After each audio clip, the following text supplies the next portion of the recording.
في حاجات في حياتنا بنبقى عارفين من أول يوم إنها مؤقتة، بس بنحبها ونتعلق بيها أوي لدرجة إننا بننسى إن إحنا ممكن يجي يوم ونودعها.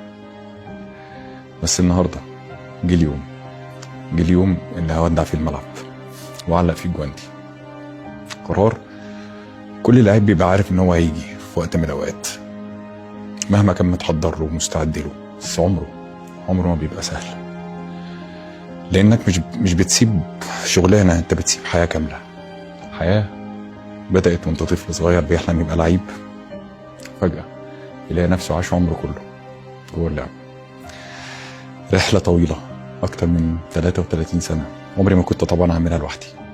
فعشان كده اول شكر حابب انه يكون لكل نادي كان جزء من الرحله دي. شكرا فاينولد وشكرا للجونه، كل واحد فيكم علمني كتير وضاف لي مش بس كلاعب لكن كإنسان كمان. وشكرا بيراميدز، النادي اللي اتشرفت اللي أنا ختمت فيه المسيرة، وكنت محظوظ إني كنت جزء من جيل حقق أول بطولات للنادي وحفر اسمه في تاريخه. أما الأهلي فالكلام عنه مختلف خالص. النادي مش مجرد نادي لعبت فيه، ده المكان اللي اتولدت فيه، كبرت ونضجت واتعلمت فيه، ومنه الناس عرفتني وحققت فيه كل اللي بحلم بيه كلاعب. فالأهلي غير، ومكانه في قلبي غير أي حد. عايز أشكر كل المدربين اللي اشتغلت معاهم، وكل لعيب وزميل شاركني أوضة اللبس أو شاركني الملعب. وعايز أشكر كل عامل وإداري ودكتور ومدلك، كل الناس اللي اشتغلت من غير ما حد يحس بيها عشان يساعدونا إن احنا ننجح. يمكن ناس ما تعرفهمش بس احنا كنا عارفين قيمتهم كويس قوي. وعايز أشكر الجمهور اللي ساندني طول الرحلة، عشت معاكم لحظات فرحت فيها وزعلت فيها، وكل لحظة منهم سابت حاجة جوايا. حتى الناس اللي انتقدوني بشكرهم برضو، لأن انتوا كنتوا سبب كلكم في البني آدم اللي أنا بقيت عليه النهاردة. وآخر وأكبر شكر لعيلتي،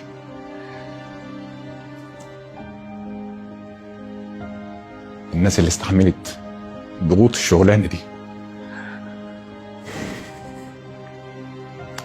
أوقات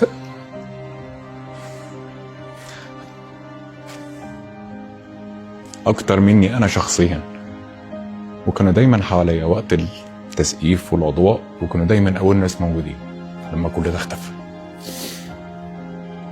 النهارده أنا بسيب الملعب بس مش هسيب اللعبة اللي ادتني أكتر بكتير قوي ما كنت أحلم، وعلمتني عن الناس والدنيا والحياة أكتر بكتير ما كنت أتخيل. وعلمتني إن اللي بيفضل مش بس الماتشات والنتائج والبطولات، لكن اللي بيفضل هو السيرة الحلوة والأثر اللي بنسيبه. عشان كده بقول لكم من قلبي وبقول للكورة شكرا.